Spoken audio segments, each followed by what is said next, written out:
My husband grabbed the microphone at our 25th anniversary party. The whole family watched. "Let's be honest," he laughed. "I made the money. She just changed diapers. She's lucky I kept her." The hotel owner, a billionaire who had been watching from the shadows, stepped onto the stage. He snatched the mic from my husband and said, "She isn't lucky. She's the one who got away. I've been waiting 25 years for you to make a mistake like this. I'm glad to have you here. Follow my story until the end and comment the city you're watching from, so I can see how far my story has reached." I should have known something was wrong the moment I saw Easton adjusting his tie in that particular way, the same way he did before important business presentations.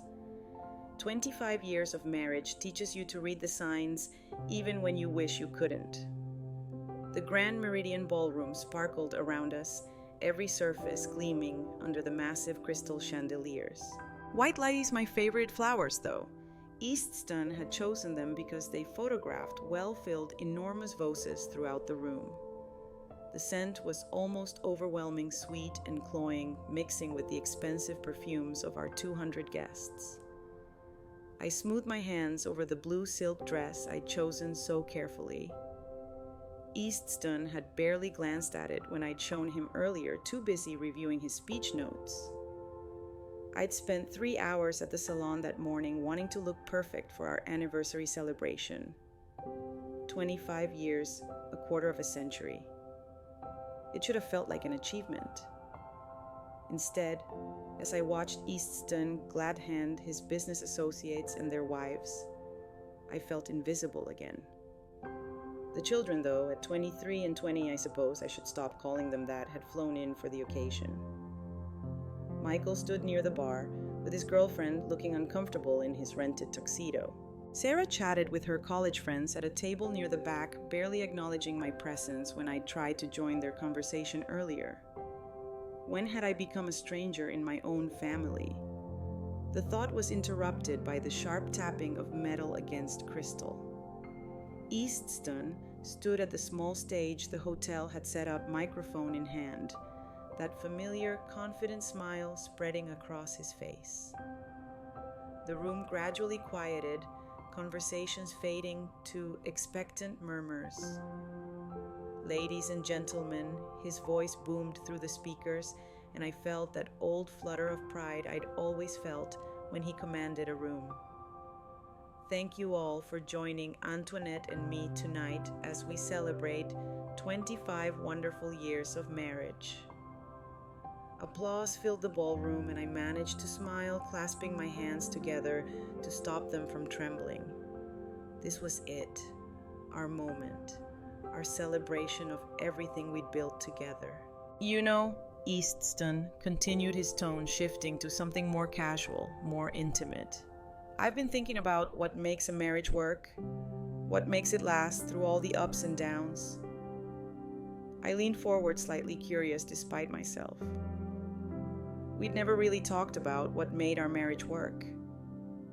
We just existed together, parallel lives that occasionally intersected. And I realized Easton said, his smile widening as scattered chuckles rippled through the crowd. "It comes down to knowing your roles, understanding who brings what to the table." Something cold settled in my stomach.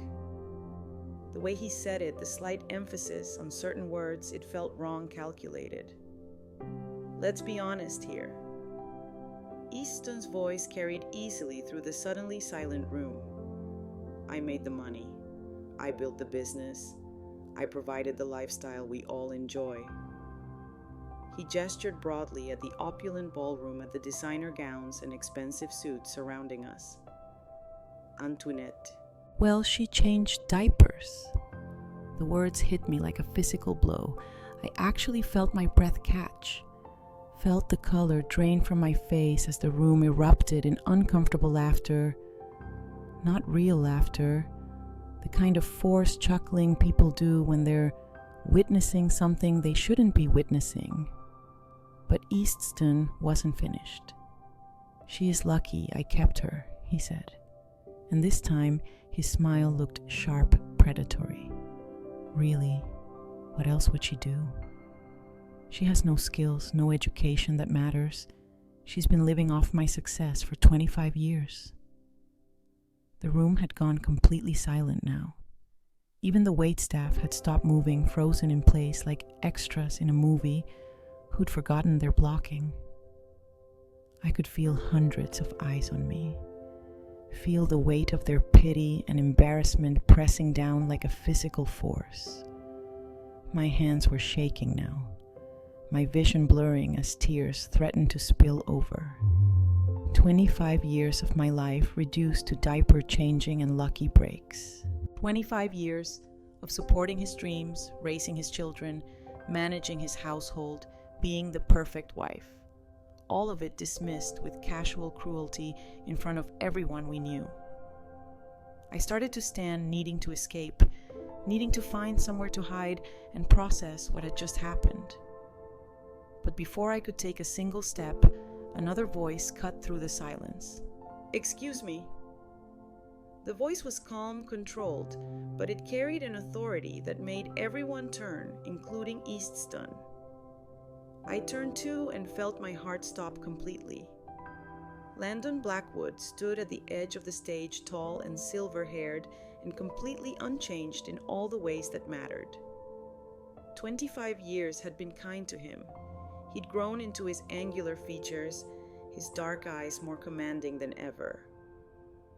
He wore a perfectly tailored black suit that probably cost more than most people's cars, but he moved with the same quiet confidence he'd had as a struggling design student. What was he doing here? How was he here? Then I remembered the Grand Meridian was his hotel. He owned the entire chain now. Landon Blackwood Hotels with properties on 4 continents. I'd read about his success in magazines over the years, always with a mixture of pride and regret I'd never been able to fully examine.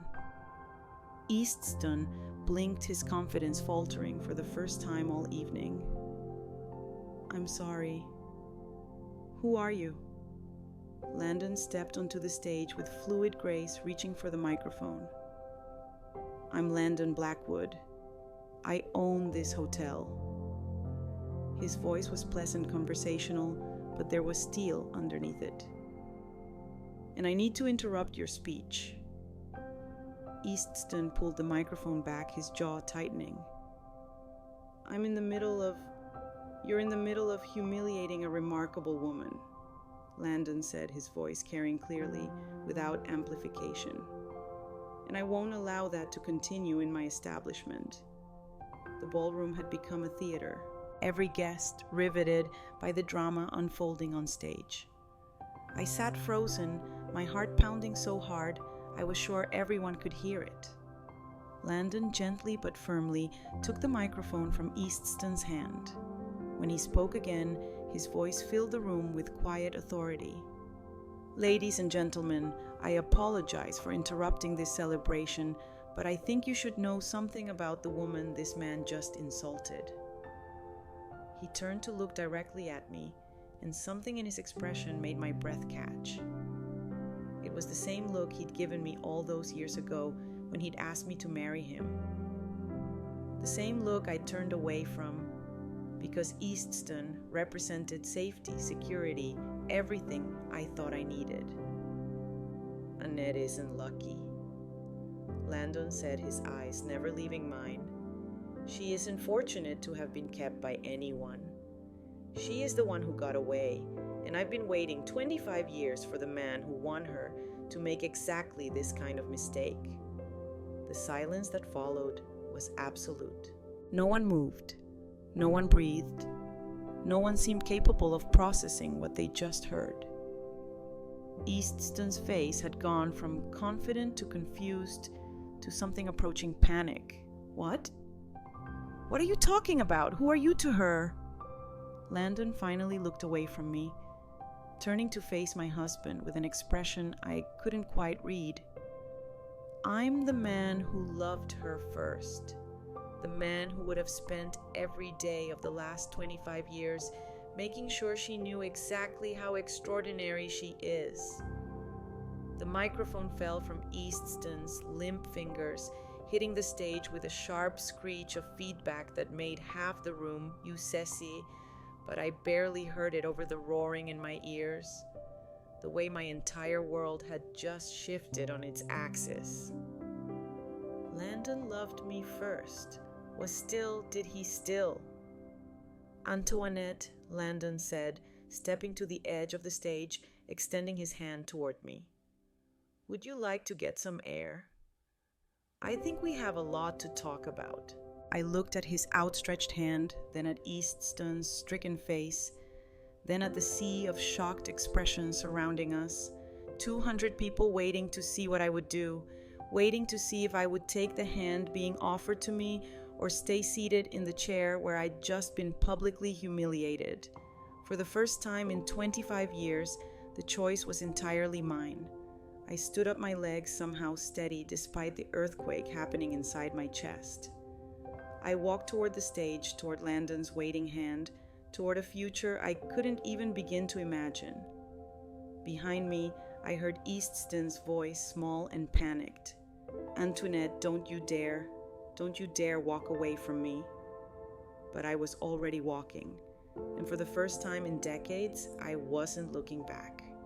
The cool night air hit my face like a benediction as Landon led me through the hotel's private entrance away from the stairs and whispers that had followed us out of the ballroom. My hand was still in his, and I couldn't bring myself to let go. It felt like an anchor in a storm I hadn't even realized was brewing. We walked in silence through the hotel's elegant corridors until he stopped at a set of glass doors that opened onto a private terrace overlooking the city. The lights of downtown stretched out below us, and for the first time in hours, I could breathe properly. Are you all right? Landon asked softly, finally releasing my hand. I almost laughed at the absurdity of the question. Was I all right? My husband had just humiliated me in front of 200 people, and the man I'd chosen not to marry 25 years ago had just declared his love for me in the same breath. All right seemed like a foreign concept. I don't know, I said, honestly, wrapping my arms around myself. The evening was warm, but I felt cold down to my bones. I don't know anything anymore. Landon shrugged out of his jacket and draped it over my shoulders without asking. It smelled like expensive cologne and something else. Something that brought back a flood of memories I'd been suppressing for decades. You were studying industrial design, he said quietly, and I startled at the unexpected direction of his thoughts. At Northwestern, you were the most talented student in our program. My throat tightened. Nobody had mentioned my design work in years. Not since I'd packed away my portfolio and easel to become Mrs. Easton Crawford, full-time wife and mother. That was a long time ago, I managed. Not so long that I've forgotten the lamp design you created for Professor Williams' class, the one with the curved glass base that caught light from 3 different angles. Landon's voice was warm with remembered admiration. He said it was the most innovative piece he'd seen in 15 years of teaching. I closed my eyes, remembering I'd been so proud of that lamp, so excited about the possibilities it represented. I'd had planned sketches for an entire line of lighting fixtures that would revolutionize residential design. I was going to change the way people thought about illumination in their homes. Instead, I'd gotten pregnant with Michael and married Easton, and those sketches had ended up in a box in our attic, forgotten like so many other dreams. Why are you here, Landon? I asked, needing to redirect the conversation before the memories became too painful. I mean, I know you own the hotel, but tonight, why tonight? He was quiet for a long moment, looking out over the city. When he finally spoke, his voice was careful, measured. I've been keeping track of you, Antoinette. Not in a stalking way, he added quickly, seeing my expression, but you were the love of my life. When someone matters that much to you, You don't just forget they exist, the love of his life. The word sent a shock through my system that I wasn't prepared for. I knew about the anniversary party, he continued. I knew Easton had booked the ballroom. I told myself I wouldn't interfere, wouldn't your life. But then I heard him practicing his speech this afternoon. My stomach dropped. You heard he was in the presidential suite going over his remarks with his assistant. The walls aren't as soundproof as guests think they are. Landon's jaw tightened. He was laughing about it, Antoinette.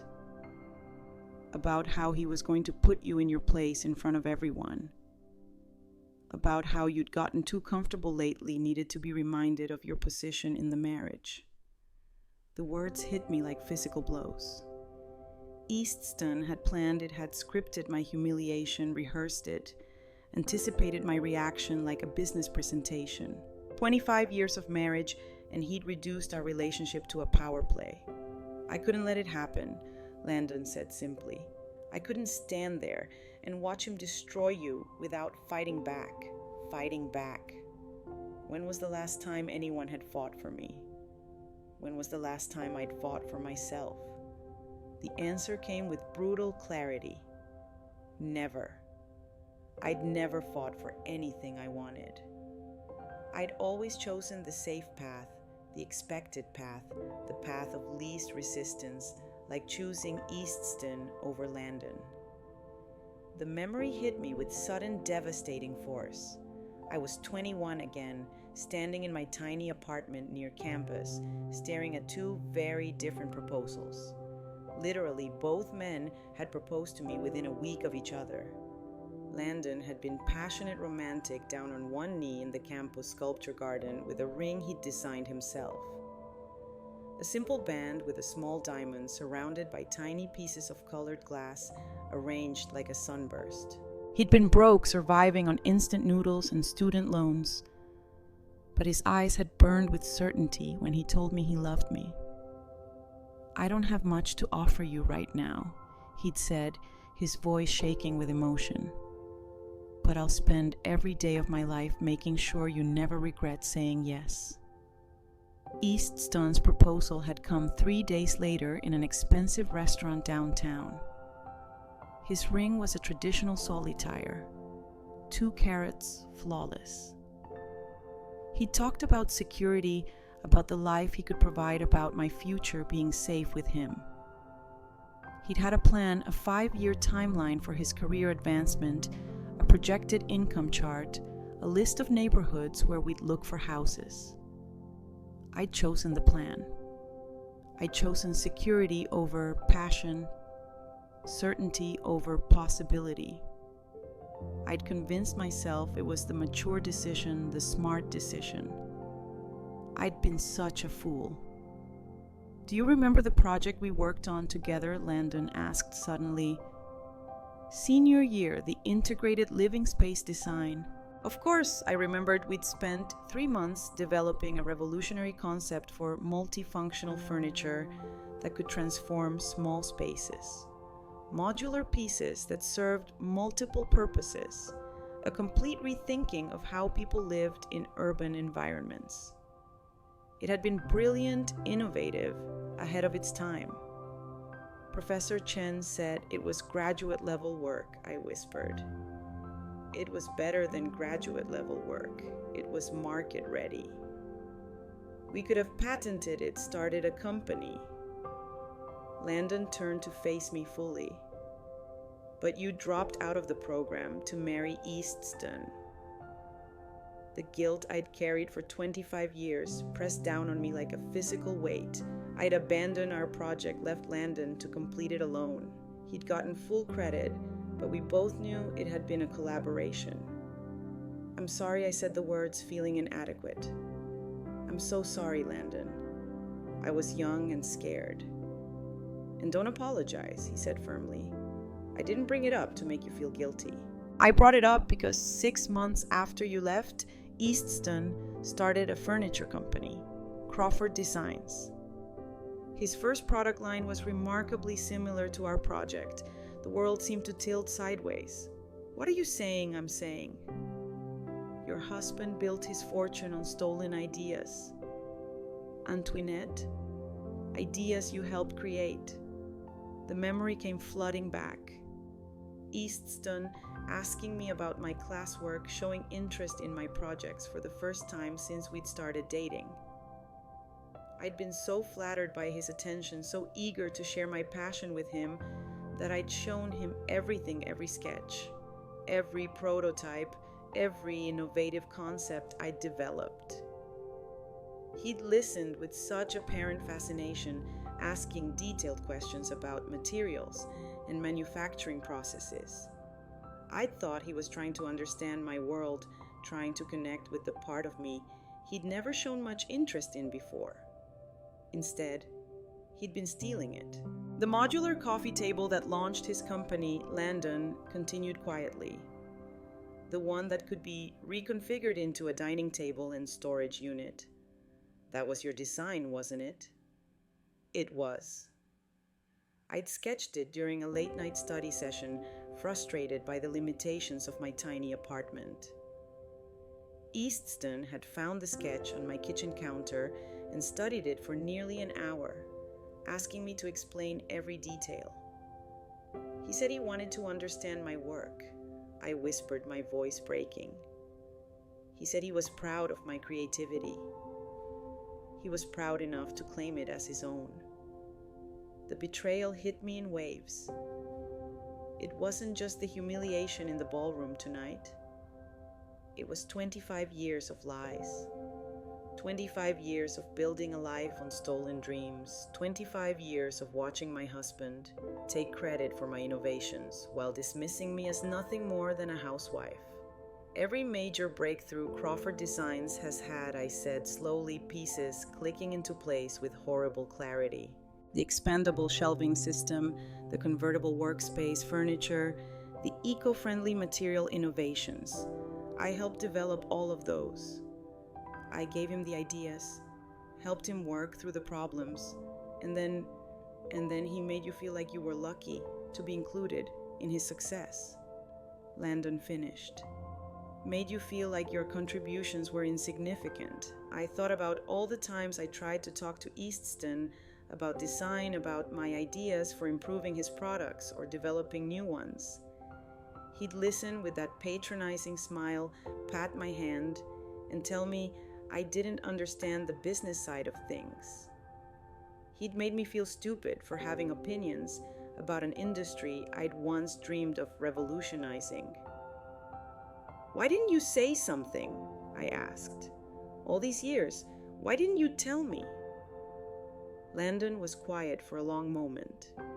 Because you chose him, he said simply. Because you seemed happy, and I didn't want to be the bitter ex who couldn't let go. Because I hoped that maybe he really did love you enough to deserve you. And now his smile was sad but determined. Now I know better. Tonight proved that he never understood what he had. He never saw you the way I saw you, the way I still see you, the way he still saw me. Present tense. After 25 years of silence, after building an empire while I disappeared into domestic invisibility, he still saw me as the woman I'd been, the woman I'd forgotten I could be. What am I supposed to do with this information, Landon? I have children, a life responsibilities.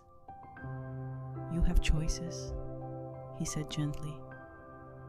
Maybe for the first time in 25 years, you have real choices. Choices.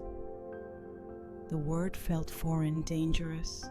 I'd spent so long following the path laid out for me that I'd forgotten there could be other paths. The offer I made in there, Landon continued about us talking about the future. I meant it, Antoinette. I've built something real over the past 25 years. I have resources, connections, opportunities. I could help you reclaim what's yours. My marriage. Your marriage ended tonight, he said. Not unkindly, but with absolute certainty. The moment Easton humiliated you in front of 200 people. The moment he reduced 25 years of partnership to diaper changing and charity, your marriage ended. The only question now is what comes next? What comes next? Another foreign concept. For 25 years, I'd known what came next. Another day of supporting Easton's dreams while burying my own. Another day of being grateful for scraps of attention from my own family. Another day of diminishing myself to make others comfortable. I need time, I said finally. I need to think. Landon reached into his jacket pocket and pulled out a business card.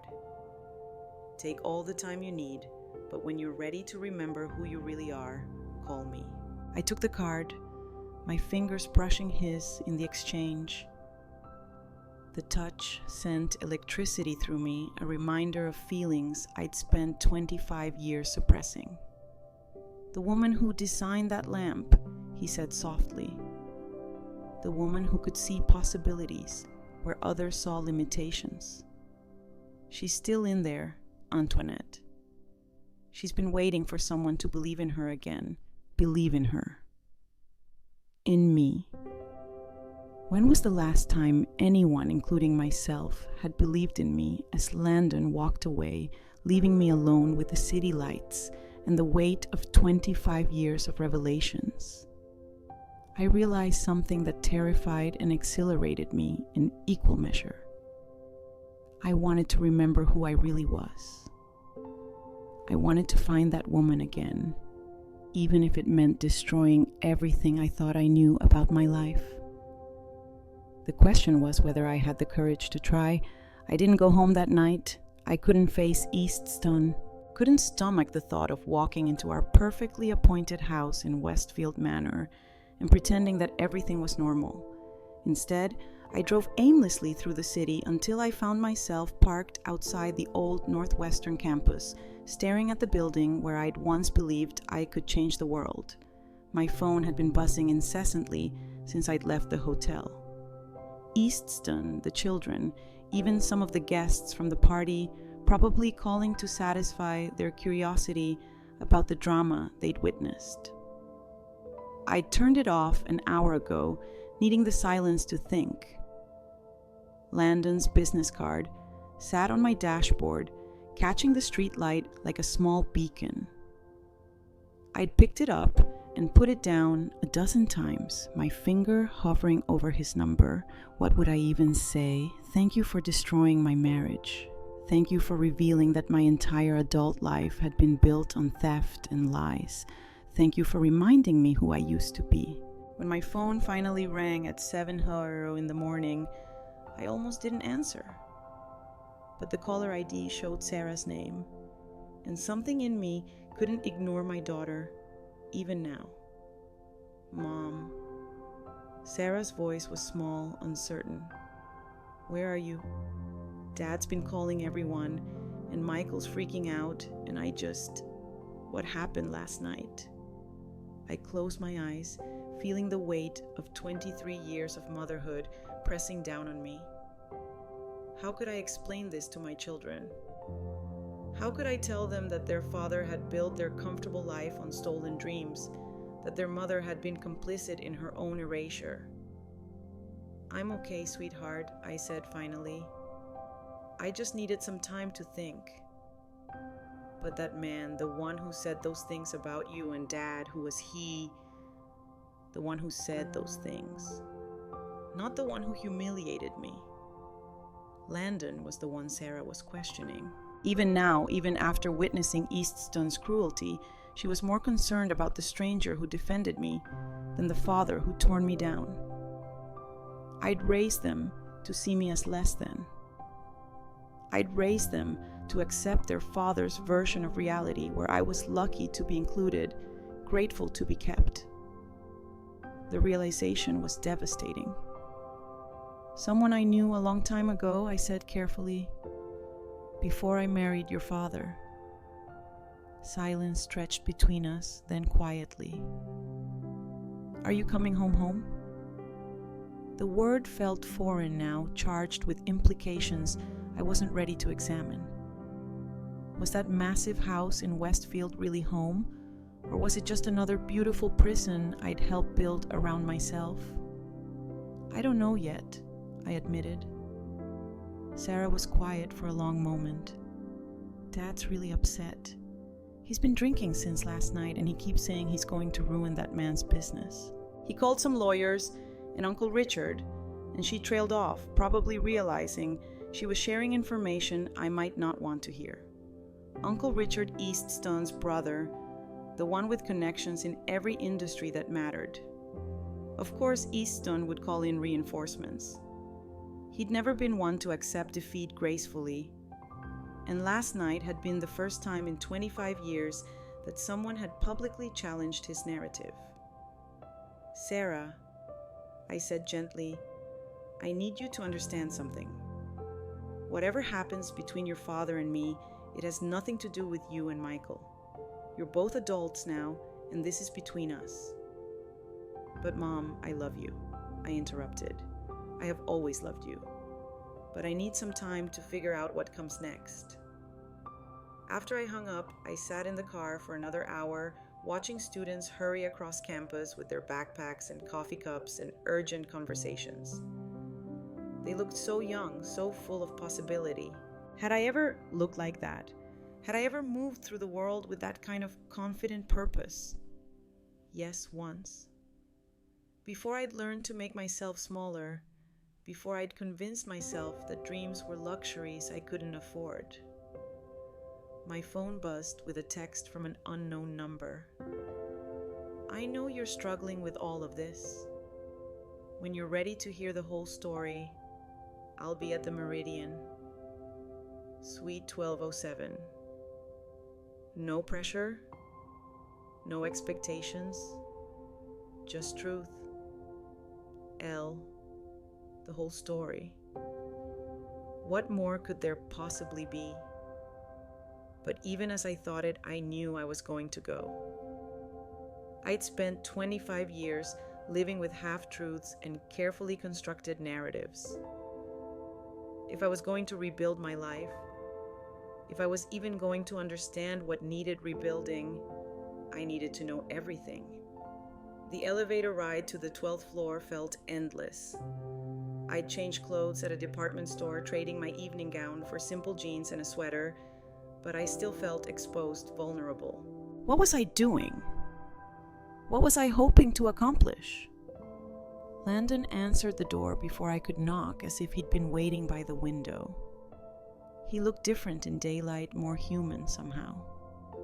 The silver in his hair was more pronounced, and there were lines around his eyes that spoke of years of hard work and responsibility. But his smile was the same. Warm, genuine, touched with something that might have been relief. "Thank you for coming," he said, simply stepping aside to let me in. The suite was elegant but not ostentatious, decorated in warm neutrals with floor-to-ceiling windows overlooking the city. A pot of coffee sat on the table along with pastries from what I recognized as the hotel's signature bakery.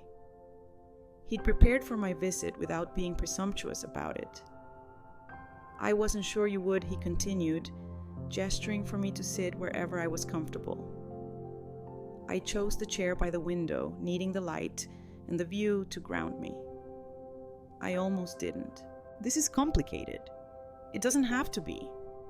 Landon sat across from me, leaving plenty of space between us. "I'm not trying to complicate your life, Antoinette. I'm trying to simplify it by telling me my marriage was built on stolen ideas. By declaring your feelings in front of 200 people, that's simplifying." He had the grace to look embarrassed. The declaration wasn't planned. Seeing him humiliate you like that, I lost my temper. It wasn't my finest moment, but you meant it. What you said about waiting 25 years. It wasn't really a question, but he answered anyway. Every word, the honesty in his voice sent a shock through me. After years of Easton's calculated responses, his careful management of every conversation, Landon's directness was almost overwhelming. Why, I asked. You could have had anyone. You built an empire. You're successful, powerful. Why hold on to feelings for someone who rejected you? Landon was quiet for a long moment, looking out at the city. When he spoke, his voice was soft but certain. Do you remember the night before you accepted Easton's proposal? We were in your apartment working on the lighting project. You'd been struggling with the power distribution problem for weeks. I remembered. I'd been frustrated to the point of tears, convinced that my design was fundamentally flawed. You were about to give up. Landon continued. You said it was impossible, that you weren't smart enough to solve it. And then you had that moment of inspiration, the cascade design that would distribute power through multiple pathways. Do you remember what you said when it finally worked? I did remember. I'd been so excited, so proud of the breakthrough. I said it felt like flying. You said it felt like flying, he repeated. And I realized that I wanted to spend the rest of my life watching you have those moments. I wanted to be there every time you figured out something impossible. Every time you created something beautiful, I wanted to build a life around your dreams taking flight. The memory was so vivid, I could almost smell the coffee we'd been drinking. Could almost feel the excitement that had coursed through me when the design finally came together. It had been one of the last times I'd felt that way. Truly alive. Truly myself. But you chose safety instead, Landon said. Not accusingly, but with deep sadness. And I understood why. Easton offered you security certainty. I was offering you a leap of faith. I was scared, I whispered. I was 21 and terrified of making the wrong choice. I know. And I've spent 25 years wondering if I could have made it easier for you, if I could have offered you more security, more certainty, if I could have convinced you that taking the leap was worth it. You never tried to contact me. After I got engaged, you just disappeared. Landon's smile was rueful. I went to Europe, spent 5 years working for design firms in Milan and Barcelona, trying to forget you. It didn't work, but it did teach me a lot about business, about building something from nothing. When I came back to the States, I was determined to create the kind of success that would have made you proud to choose me. And then I realized that building an empire out of wounded pride was a hollow victory. I had everything I thought I wanted, but I was still missing the one thing that mattered. The one thing that mattered me. He was talking about me as if I was something precious, something worth waiting for. After years of being treated as an afterthought, as lucky to be kept, the attention was almost dizzying. Landon, I need to ask you something, and I need you to be completely honest. He nodded, his expression serious. Last night, when you said Easton built his business on our ideas, how much of his success actually came from my work? Landon hesitated, and I knew the answer was going to be worse than I'd imagined. All of it, he said finally. Every breakthrough product Crawford Designs has launched in the past 25 years originated from concepts you developed either from our college work or from ideas you shared with him during your marriage. The room seemed to spin around me. All of it. Not just the original modular furniture line, but everything. The expandable shelving that had made Crawford Designs a household name. The eco-friendly materials that had won them industry awards. The space-saving solutions that had revolutionized urban living. All mine. All stolen. How do you know that I asked my voice barely above a whisper? Because I've been watching Crawford Designs for 25 years, waiting to see if Easton would ever create something original. He never did. Every innovation, he claimed, was a variation on work you'd already done. Sometimes he changed the materials or modified the proportions, but the core concepts were always yours. But how could you possibly know? Because I kept copies of everything we worked on together. Every sketch, every prototype, every brainstorming session. I told myself it was for professional reference. But really, I couldn't let go of the last pieces of you I had. He stood and walked to a sleek briefcase by the window, withdrawing a thick portfolio. When he set it on the coffee table between us, my breath caught. It was my old sketch pad from senior year, the one I thought was lost in the chaos of moving out of my dorm. The leather cover was worn soft with age, but I recognized every scuff and stain.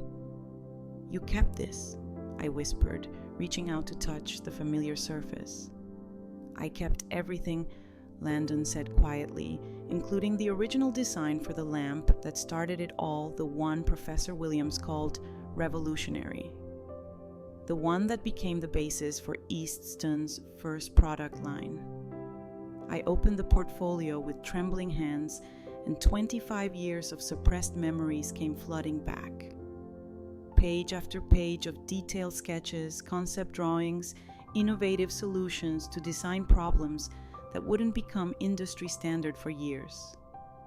Work I'd poured my heart and soul into. Work I'd been so proud of. Work I'd convinced myself had been meaningless amateur efforts. He made me believe I was nothing, I said, tears blurring my vision as I turned the pages. He made me believe these were just silly student projects. They weren't silly. They were brilliant. And they made him rich. Rich on my ideas, successful on my innovations, respected for stealing my dreams. What am I supposed to do with this information? I asked, looking up at Landon through my tears. Sue him. Destroy my children's father. Blow up my entire life for revenge. I'm not asking you to destroy anything, Landon said gently.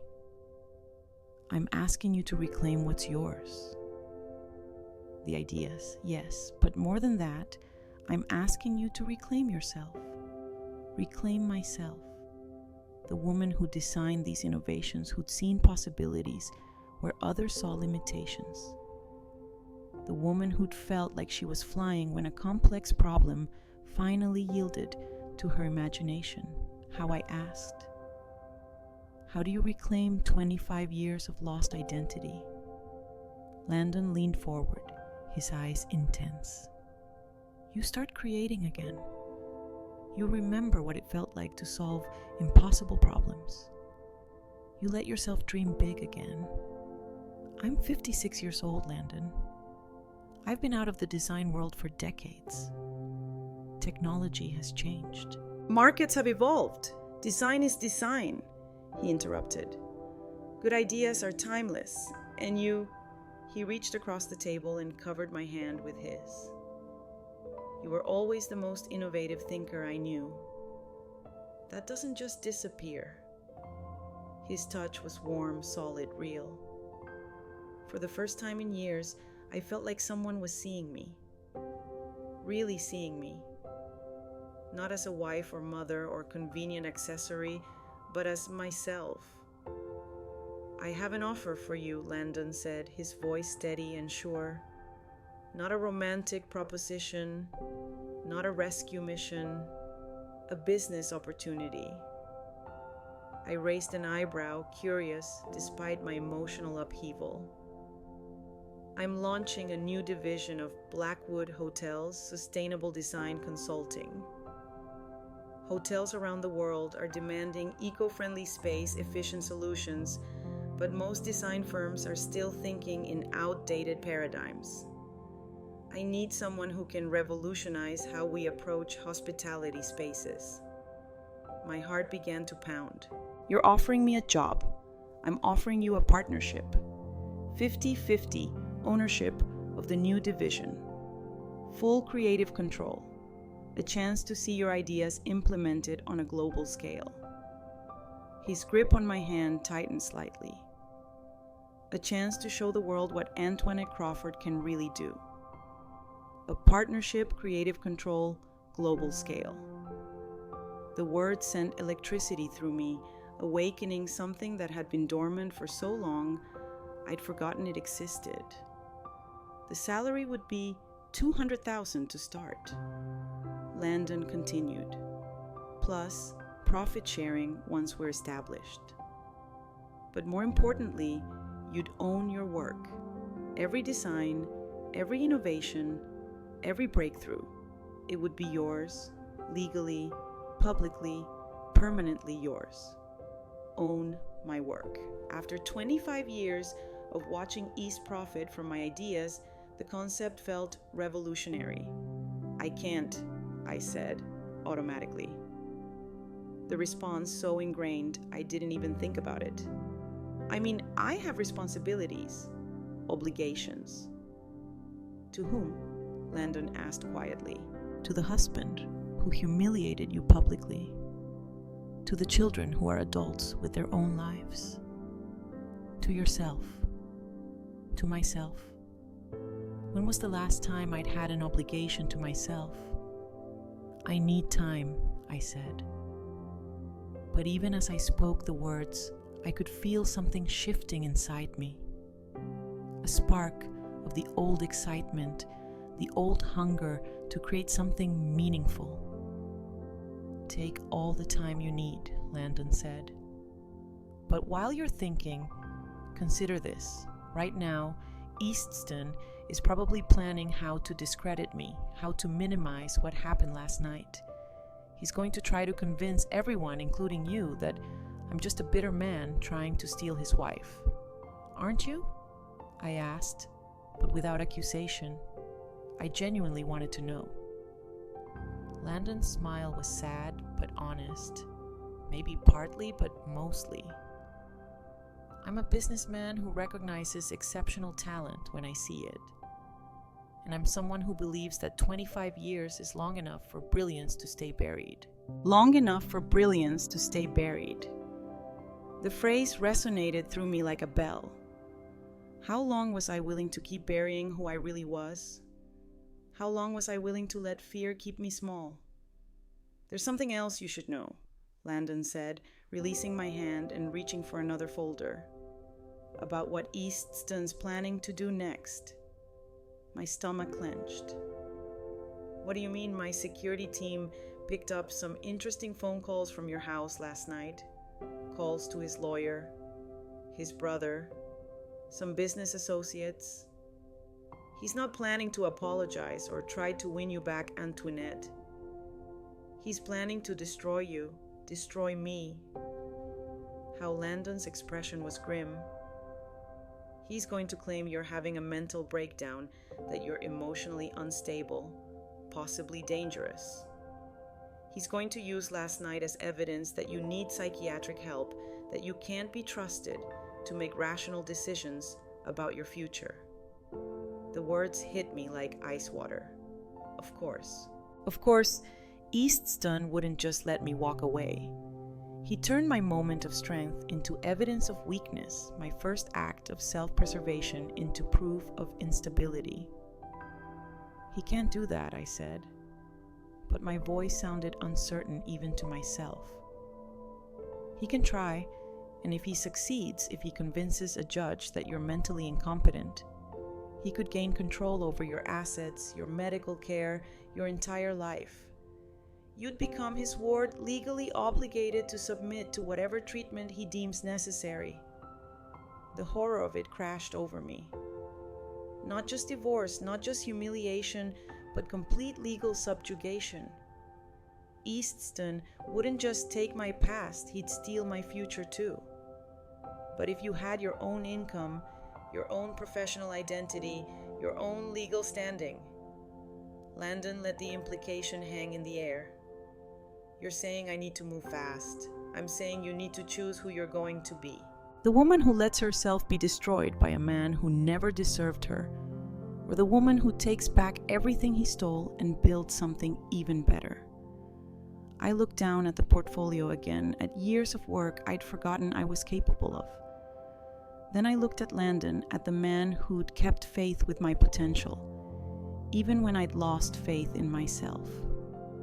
For the first time in 25 years, I knew exactly what I needed to do. The only question was whether I had the courage to do it. I drove home to Westfield Manor in a daze, Landon's portfolio carefully secured in my passenger seat like precious cargo. The familiar tree-lined streets seemed different somehow, smaller, as if I was seeing them through new eyes. The massive houses with their perfect lawns and pristine facades looked less like dreams fulfilled and more like beautiful prisons. Our house, Easton's house, I corrected myself, sat at the end of a curved driveway, all Georgian columns and manicured hedges. I'd once been so proud of this place, so grateful that Easton's success had allowed us to live here. Now I wondered how many of my stolen ideas had paid for those marble steps, those hand-carved moldings, that 3-car garage. Easton's Mercedes was in the driveway, along with his brother Richard's silver BMW. Of course, Richard was here. The cavalry had arrived to help Easton manage the crisis of his wife developing a backbone. I sat in my car for several minutes, gripping the steering wheel and trying to gather my courage.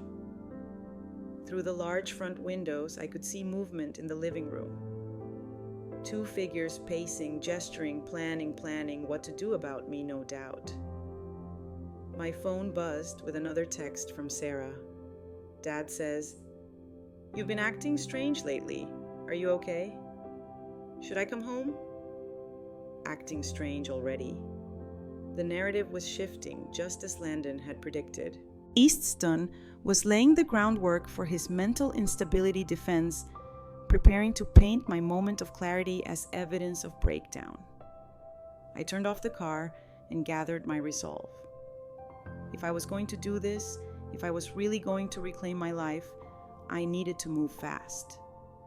Easton had 25 years of experience managing me, controlling the story, making me doubt my own perceptions. I couldn't let him do it again. The front door was unlocked as always.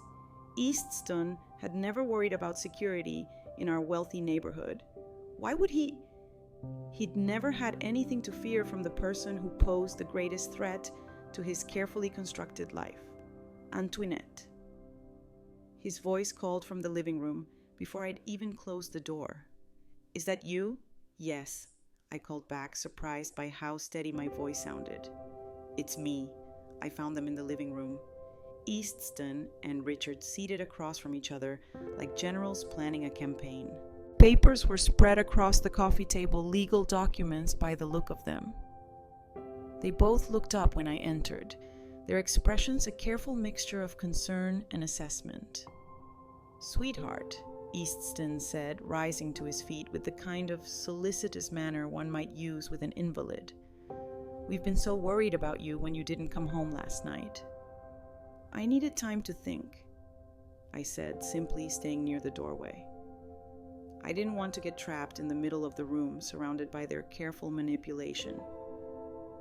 Richard stood as well, his expression professionally sympathetic. As Easton's lawyer brother, he'd had plenty of practice managing difficult situations.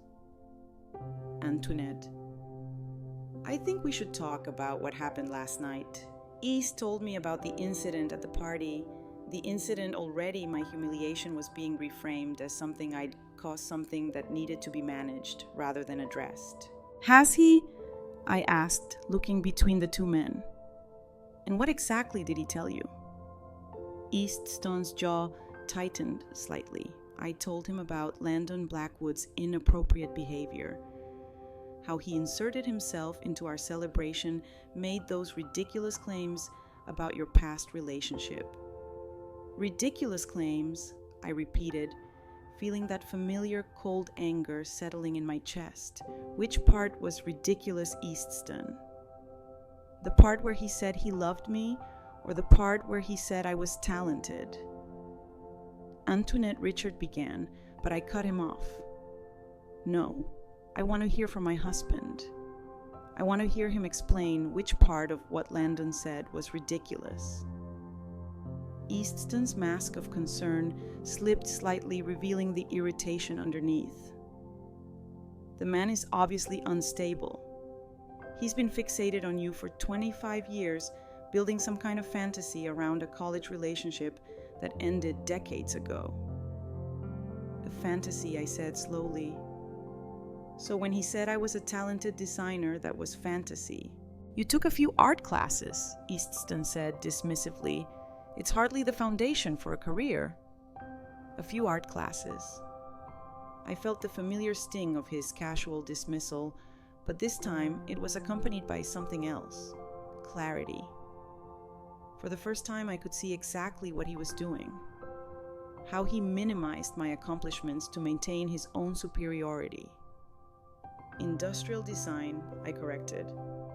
I was studying industrial design. I was good at it.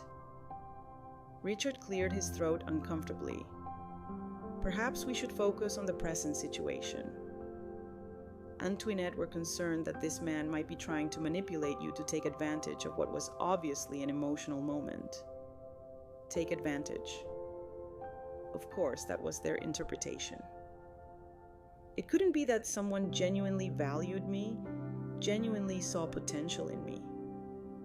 It had to be manipulation, exploitation. He offered me a job, I said quietly.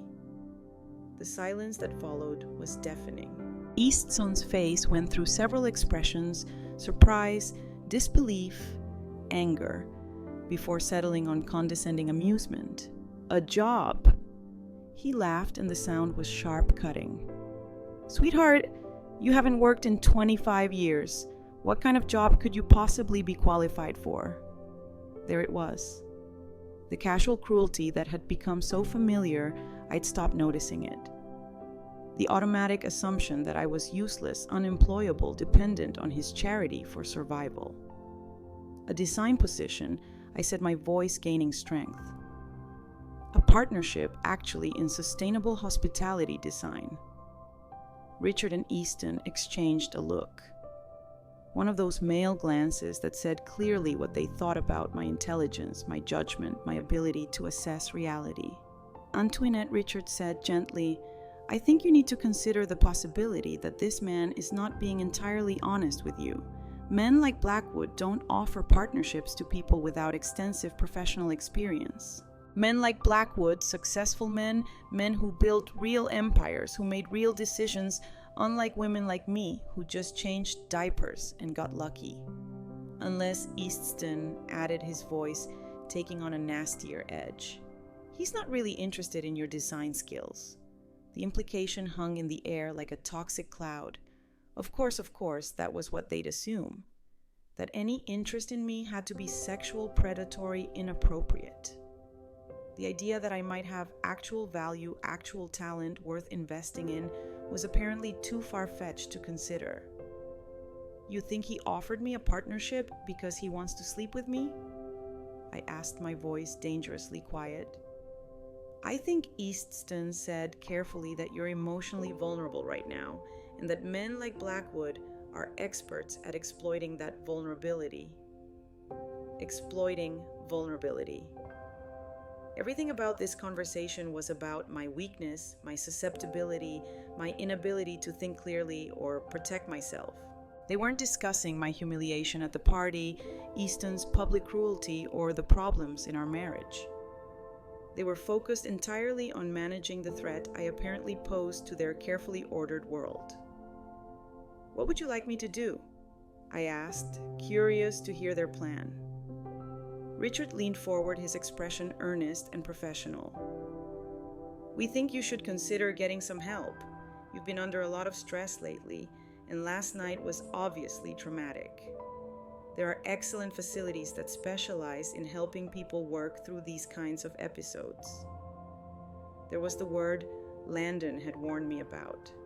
My moment of self-respect was being reframed as a mental health crisis requiring professional intervention. What kind of facilities? I asked, though I already knew the answer. Residential treatment centers, Richard said smoothly. Places where you could get the support you need to work through whatever you're going through. Away from external pressures and influences that might be confusing you. Away from Landon.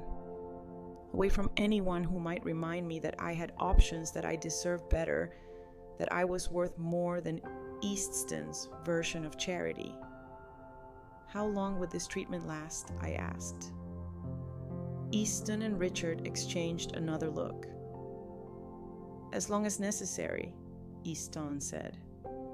Until you're feeling more like yourself again.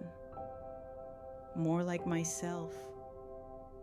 The irony was breathtaking. They wanted to send me away until I was willing to be the diminished version of myself they were comfortable with. Until I stopped remembering that I used to have dreams, used to have talent, used to believe I could fly. And if I refuse, the silence stretched uncomfortably. Finally, Richard spoke. Antoinette, if you're not capable of making rational decisions about your own well-being, then the people who love you have to step in. There it was. The threat Landon had predicted delivered with lawyerly precision. Submit to treatment voluntarily, or they'd have me declared incompetent and force me into it. I looked around the living room at the expensive furniture I'd helped choose, the artwork we'd collected together, the family photos that documented 25 years of carefully curated happiness. None of it felt like mine anymore. It all felt like props in someone else's life, someone else's story. I need to get a few things from upstairs, I said finally. Of course, Easton said, his relief evident. He thought I was surrendering, accepting their assessment of my mental state. Take your time. We can discuss the details when you're ready. I walked upstairs slowly, my mind racing. They were giving me rope, expecting me to hang myself with compliance. Instead, I was going to use it to climb out of the hole they'd spent 25 years digging for me. In our bedroom, Easton's bedroom, really since I'd never been allowed to decorate it the way I wanted. I pulled out a small suitcase and began packing carefully. Not too much, nothing that would suggest I wasn't coming back. Just enough to survive for a few days while I figured out my next move. At the bottom of my jewelry box, hidden beneath layers of rarely worn accessories, I found my original Northwestern student ID. The photo showed a young woman with bright eyes and confident posture. Someone who believed she could change the world through good design. Someone who'd never learned to make herself smaller. I tucked the ID into my purse along with Landon's business card and my old portfolio. Then I sat at the small writing desk by the window and composed 2 letters. The first was for my children Michael and Sarah. By the time you read this, I'll have made a choice that might be difficult for you to understand. Your father will probably tell you that I'm having some kind of breakdown, that I need help. I want you to know that I've never been thinking more clearly. I'm not abandoning you. I'm not choosing someone else over our family. I'm choosing myself for the first time in 25 years. I'm choosing to remember who I was before I learned to disappear. I love you both more than words can express. But I can't keep living as half a person. And I can't keep pretending that diminishing myself is the same thing as keeping our family together. I hope someday you'll understand. I hope someday you'll be proud of me for finding the courage to fly again. All my love, Mom. The second letter was shorter, addressed to Easton. I accept your job offer. When you're ready to discuss the terms of our partnership, you know how to reach me. But that letter wasn't for East. It was for Landon. I sealed both letters, left the first on my pillow, and tucked the second into my purse. Then I picked up my suitcase, took one last look around the room that had never really felt like mine, and walked downstairs. Easton and Richard were still in the living room, their legal documents spread across the coffee table like battle plans. "All set?" Easton asked, looking up with that patronizing smile I'd once found comforting. "Yes," I said. "I think I am." I walked to the front door, my heart pounding so hard I was sure they could hear it. Any second now, one of them would ask where I was going, would notice that I was carrying a suitcase instead of just grabbing my purse. But they didn't. They were so certain of my compliance, so confident in their assessment of my limitations, that it never occurred to them that I might have my own plan. Annette Easton called as I reached for the door handle. I turned, expecting to be caught, expecting to have to fight my way out.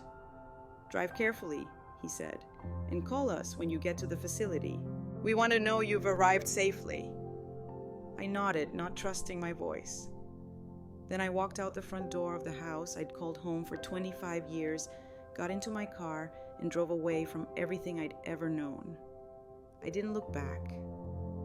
For the first time in my adult life, I didn't look back. The drive to the Meridian Hotel felt like flying. When I knocked on the door of Suite 1207, Landon answered immediately, as if he'd been waiting by the window again. His expression shifted from hope to concern when he saw my suitcase. "Are you all right?" he asked, stepping aside to let me in. I set down my suitcase and reached into my purse, pulling out the letter I'd written. "I accept your job offer," I said, handing it to him. "When can I start?" Landon read the letter, his expression shifting to something that might have been wonder. "Are you sure about this? Once we move forward, there's no going back. Easton will fight this with everything he has." "I know," I said. But I'm tired of being afraid.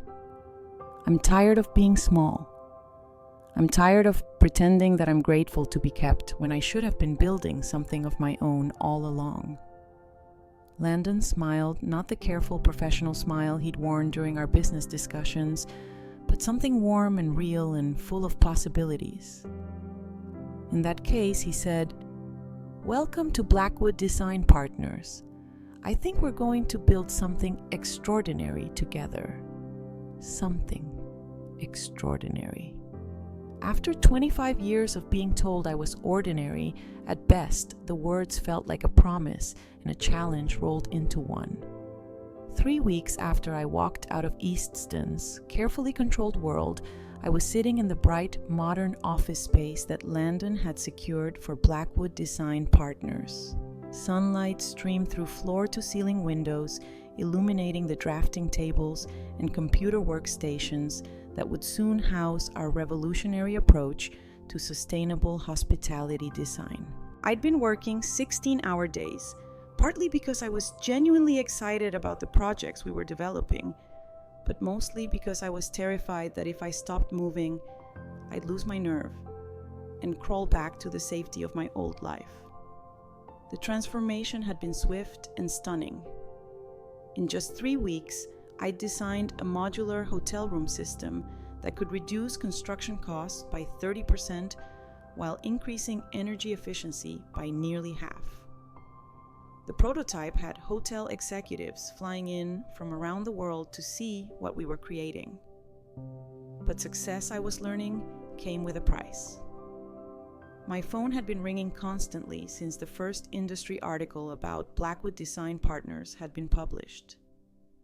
Not with congratulations or business inquiries, but with increasingly frantic calls from East. I'd stopped answering after the first few conversations made it clear that he wasn't interested in reconciliation.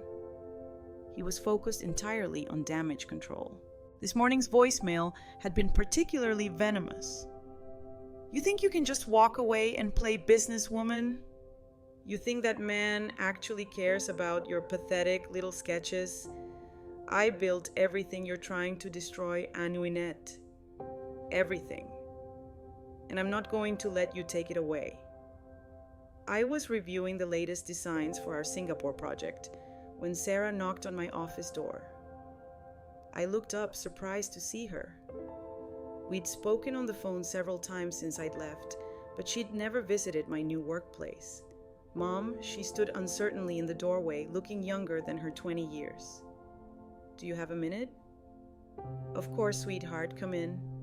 I gestured to the comfortable chairs by the window, clearing away the architectural drawings that covered every surface.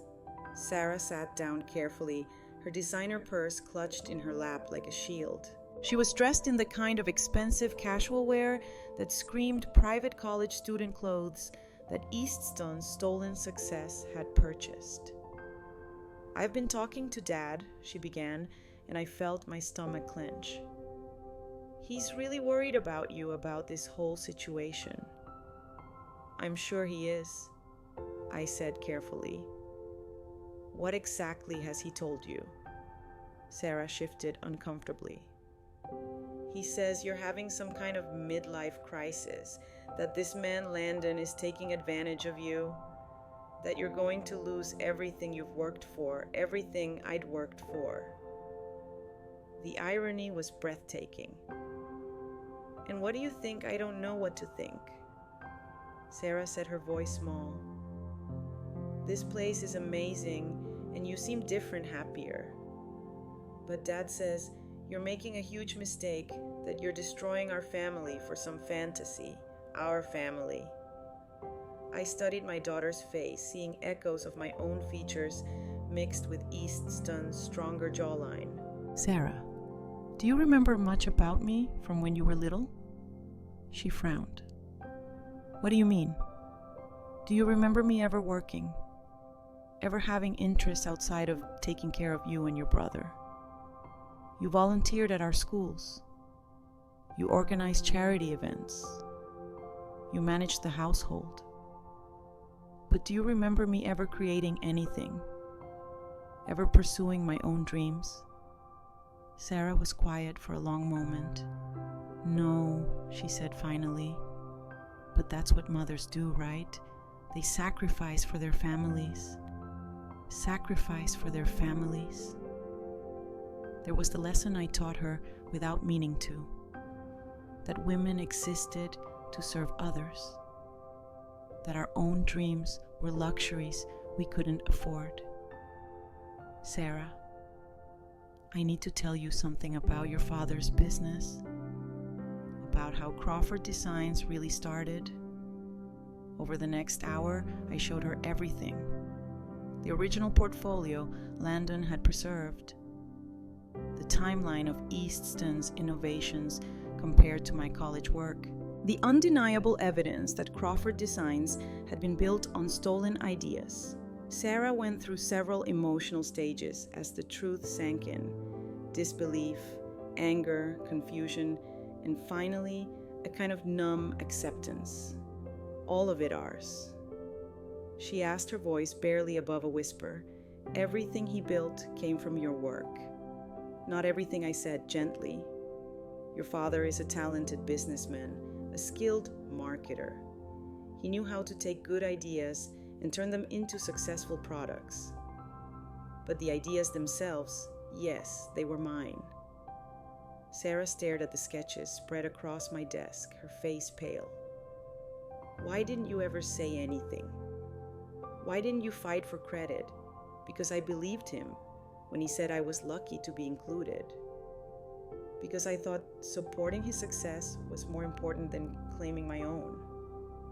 Because I was young and scared, and I'd been taught that good wives don't compete with their husbands. But now you're competing with him, Sarah said. And there was something in her voice I couldn't quite identify. Now I'm finally being myself, I corrected. For the first time in 25 years, I'm using my talents for my own benefit instead of someone else's. Sarah was quiet for several minutes, studying the designs with new understanding. These are really yours, all of them. Every sketch, every concept, every innovation that made your father's fortune. I paused, choosing my words carefully. Sarah, I need you to understand something. I'm not trying to hurt your father, and I'm not trying to destroy your security. But I can't keep living as half a person just to preserve everyone else's comfort. What about us? Sarah asked. And now I could hear the fear underneath her composure. What about me and Michael? If you're right about this, if Dad's business really is based on stolen ideas, what happens to our future? It was a fair question, and one I'd been grappling with since I'd made my choice. I don't know, I admitted, but I do know that building your future on lies is no foundation at all. Before Sarah could respond, my phone rang. Landon's name appeared on the caller ID, and I could see from his expression through the glass wall of his office that something was wrong. "Excuse me," I told Sarah, then answered the call. "What is it?"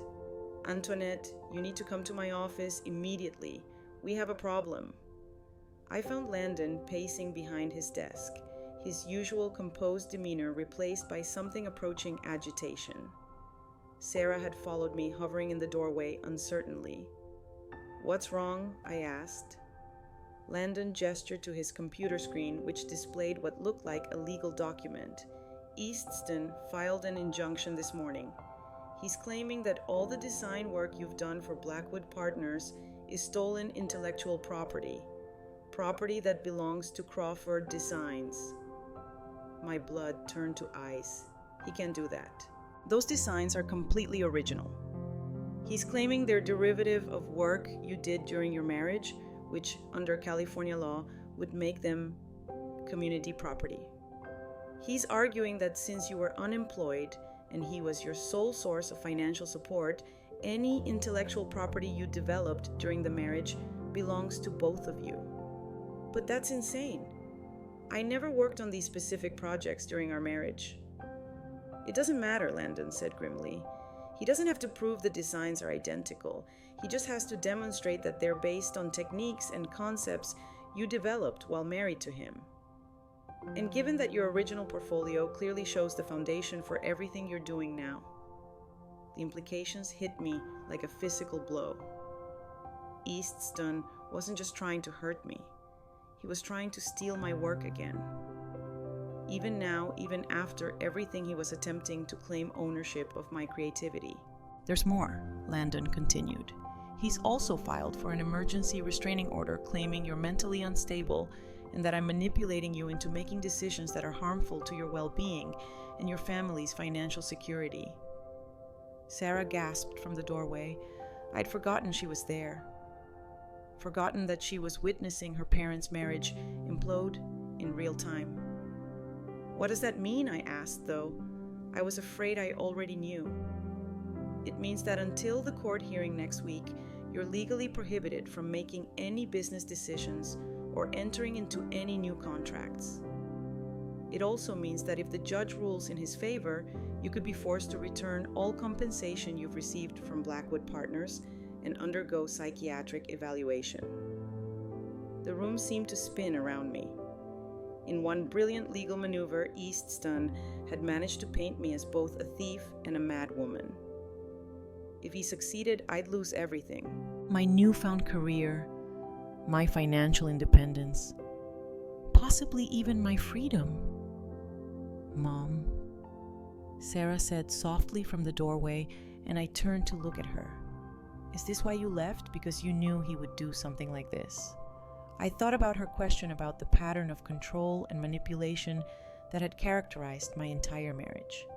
"Not specifically," I said, "but yes, I knew that Eastston would never let me go without a fight. I knew he'd try to destroy me rather than face the truth about what he'd done."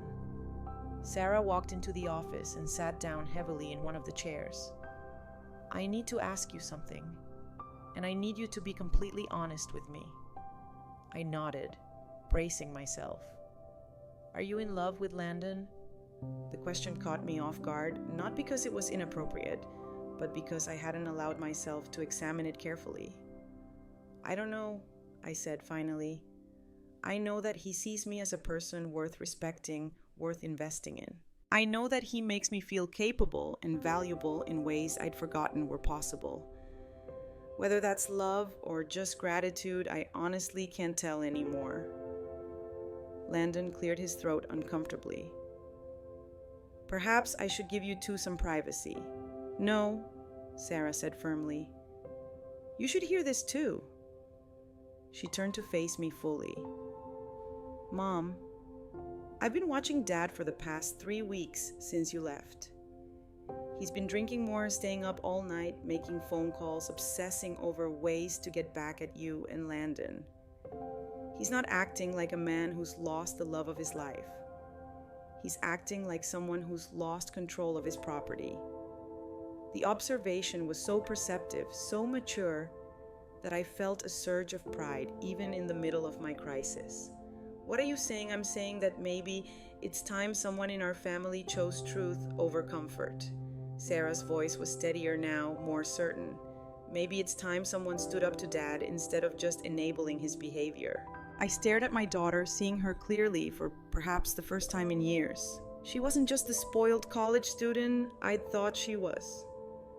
She was a young woman capable of making hard choices, of seeing uncomfortable truths.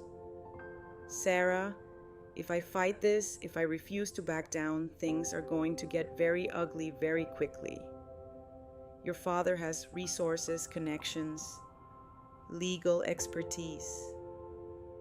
He's going to make this as public and as painful as possible. I know, Sarah said simply. But Mom, I've seen your work over the past hour. I've seen what you're creating here. It's extraordinary. It's the kind of innovation that could change entire industries. Are you really going to let Dad steal that too? Let Dad steal that too. The phrase hit me like a revelation. This wasn't just about my current projects or my partnership with Landon. This was about whether I was going to spend the rest of my life letting Easton claim ownership of my creativity, my intelligence, my very identity. I looked at Landon, who had been watching this conversation with something that might have been amazement. What are our chances if we fight this? Honestly, it depends on the judge on how well Easton's lawyers present their case on whether we can demonstrate that your current work is substantially different from your original designs.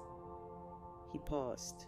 But Antoinette, even if we lose in court, even if you have to walk away from this partnership, you'll have proven something important, which is that you're not the helpless, dependent woman he's been telling everyone you are.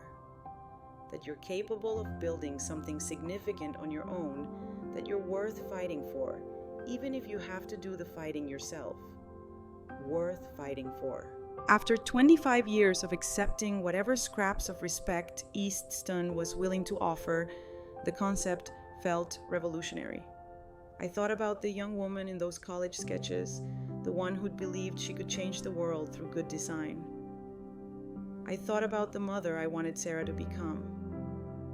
Strong, independent, unafraid to claim her own worth. I thought about the woman I'd glimpsed in the mirror this morning. Confident and purposeful in a way I hadn't been since I was 21.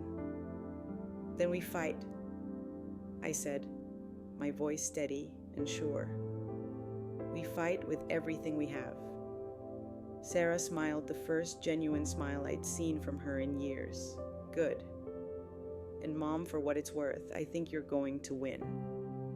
As I looked at my daughter and my business partner at the innovative designs covering every surface of our bright office, I realized something that filled me with quiet joy.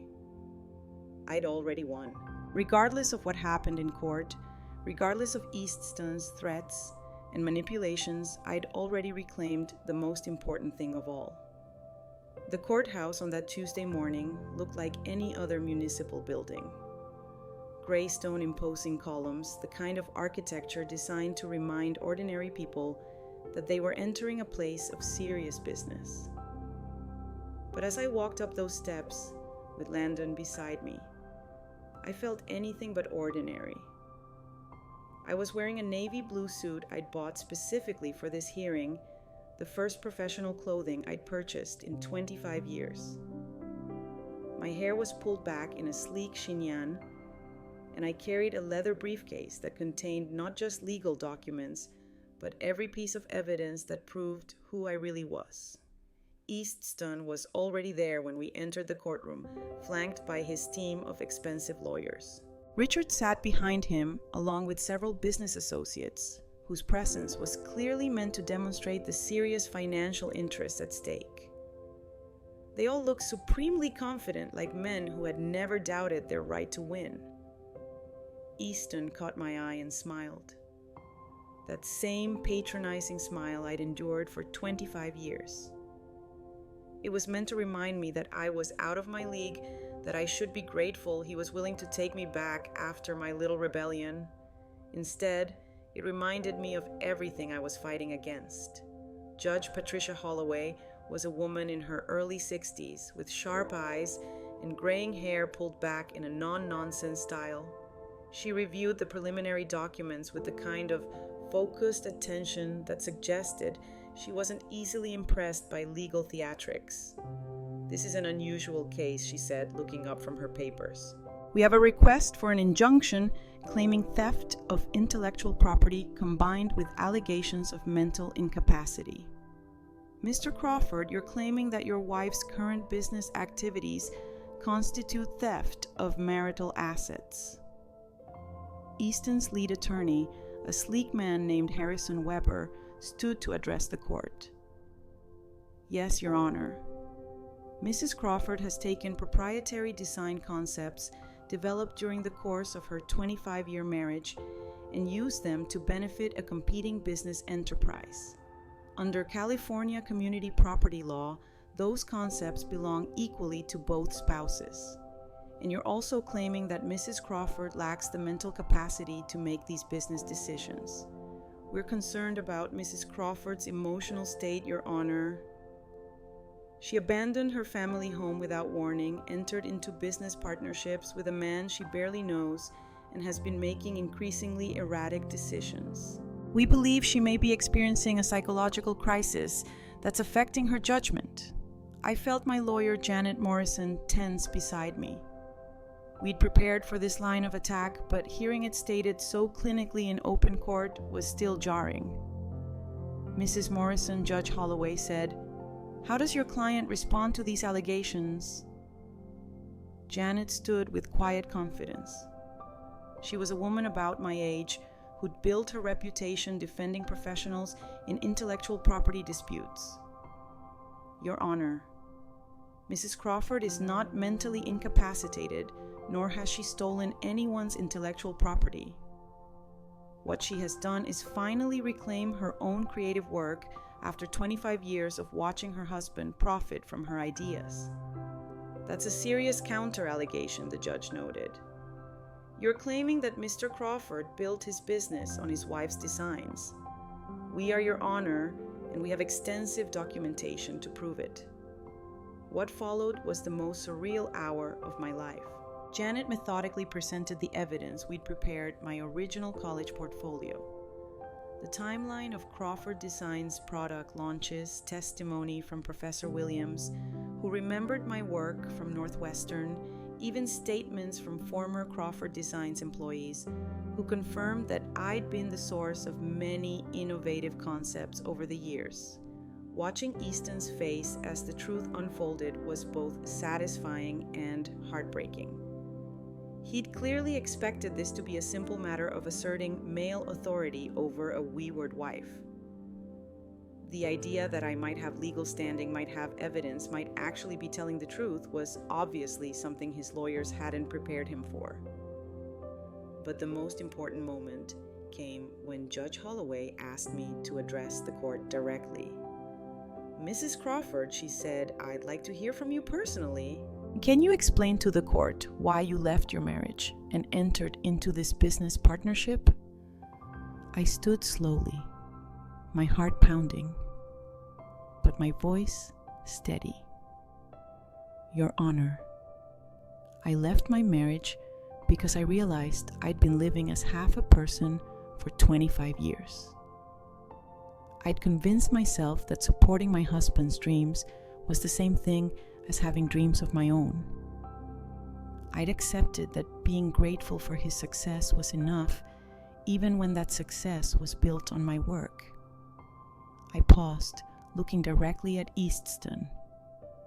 For 25 years, I told myself that love meant sacrifice, that good wives don't compete with their husbands, that being kept was a privilege I should be grateful for. But that night, at our anniversary party, when my husband publicly reduced my contributions to diaper changing and luck, I finally understood that I hadn't been loved.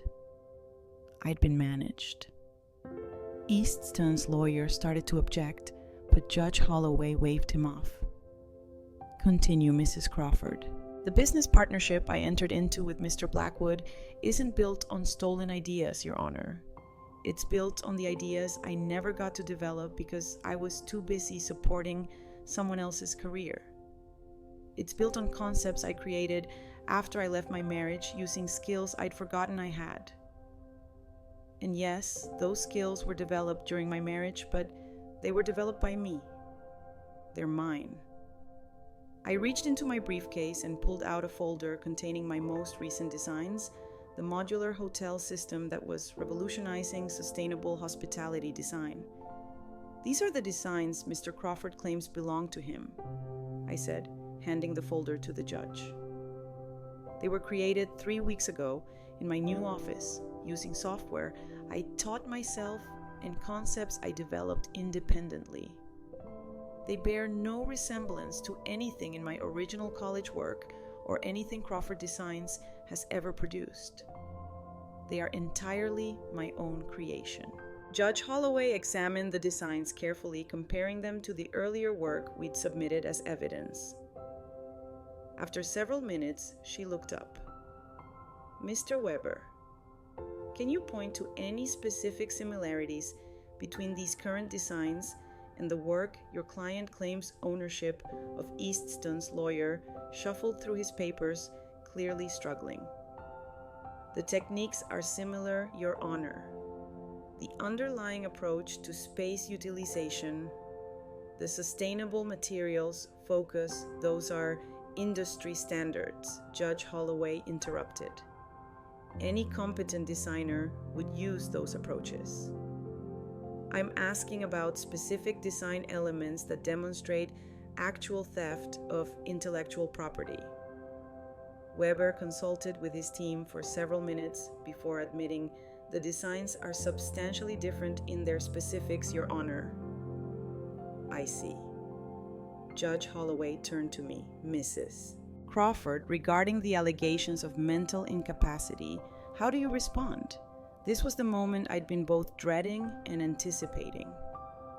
Your Honor, if recognizing my own worth constitutes mental illness, then I suppose I'm guilty as charged. If leaving a marriage where I was treated as decorative property rather than a partner constitutes instability, then I accept that label.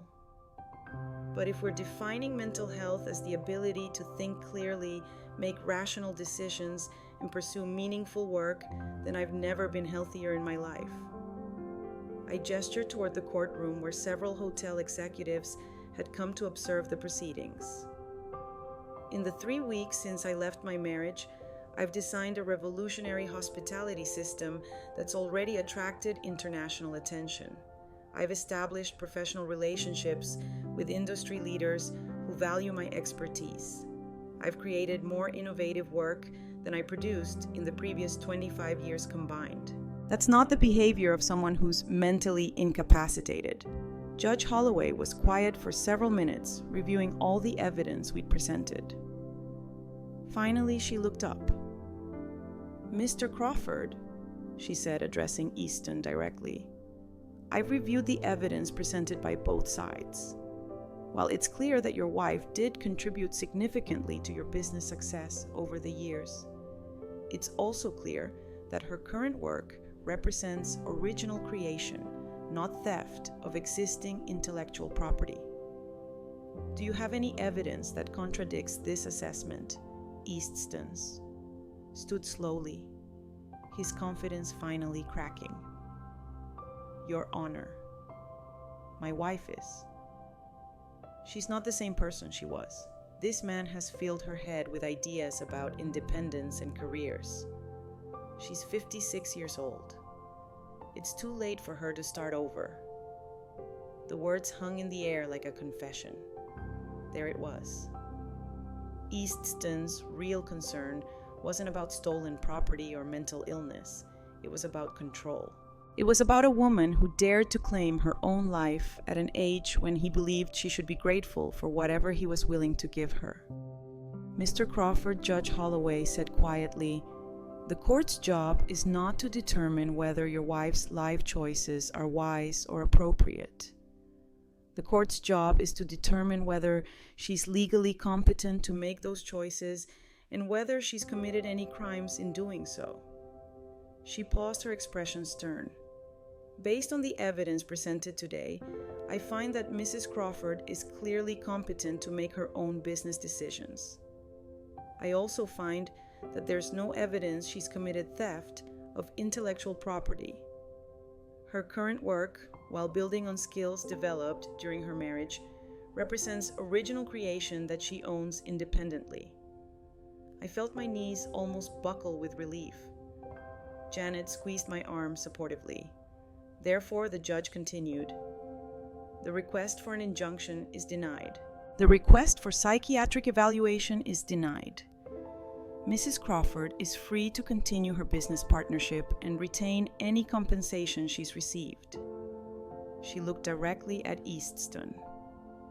"Mr. Crawford, I strongly advise you to consider whether pursuing this matter further is in anyone's best interest. The evidence suggests that your wife's contributions to your business success were far greater than you've acknowledged. Continuing to challenge her right to independent success could result in uncomfortable questions about the true origins of your own wealth." The threat was subtle but unmistakable. If Eastston kept pushing, the court might start examining just how much of Crawford Designs really belonged to him. As we left the courthouse, I felt something I hadn't experienced in 25 years. Complete unqualified victory. Not just legal victory, but personal vindication. A public acknowledgement that I was capable, competent, valuable. Sarah was waiting for us on the courthouse steps, having driven down from college to hear the verdict. When she saw my expression, she smiled the same bright, confident smile I'd had at her age before I'd learned to dim my own light. "How did it go?" she asked, though my face probably told her everything she needed to know. "Your mother, Landon," said his voice warm with admiration, "was magnificent. Later that evening, I stood on the balcony of my new apartment, overlooking downtown, a glass of champagne in my hand, and the lights of the city spread out below me like scattered stars. It was a modest place compared to the mansion in Westfield Manor, but it was mine. Every piece of furniture, every decoration, every choice reflected my taste rather than someone else's vision of who I should be." My phone had been ringing all afternoon with congratulations from colleagues, interview requests from industry publications, and business proposals from hotels around the world who'd heard about our innovative approach to sustainable design. The woman who'd once been dismissed as unemployable was now being courted by Fortune 500 companies. But the call that meant the most had come from Michael, my son, who'd been silent through most of the divorce proceedings. "Mom," he'd said, his voice quiet but certain, "I owe you an apology. I've been talking to Sarah about everything that happened, about Dad's business and your work. And I'm sorry. I'm sorry I didn't see it sooner. I'm sorry I didn't stand up for you. You don't need to apologize." I told him, "You were raised to see me a certain way. We all were. But I should have looked closer. I should have asked questions. You're brilliant, Mom. You always were." I guess I never thought about where Dad's ideas really came from. Now, standing on my balcony, I thought about the young woman who designed that revolutionary lamp in college, who'd believed she could change the world through good design. She'd been buried for 25 years under layers of compromise and diminished expectations, but she'd never really died. She'd just been waiting. The door behind me opened, and Landon stepped onto the balcony carrying his own glass of champagne. We'd maintained strictly professional boundaries during the legal proceedings, but now, with the court case behind us and our partnership secure, we could finally acknowledge what had been building between us. "Penny for your thoughts," he said, moving to stand beside me at the railing. I was thinking about time. I said about how 25 years seemed like such a long time to wait, but now it feels like preparation. Like everything I went through was teaching me to value what I have now. "And what do you have now?" I looked at him. This man who'd kept faith with my potential even when I'd lost faith in myself. Then out at the city where I was building something entirely my own. Everything I said simply. I have everything. Landon reached for my hand and I didn't pull away. His touch was warm, solid, real. Not the desperate grasping of someone trying to possess me, but the gentle connection of someone who valued who I was. Now I'm curious about you who listened to my story. What would you do if you were in my place? Have you ever been through something similar? Comment below.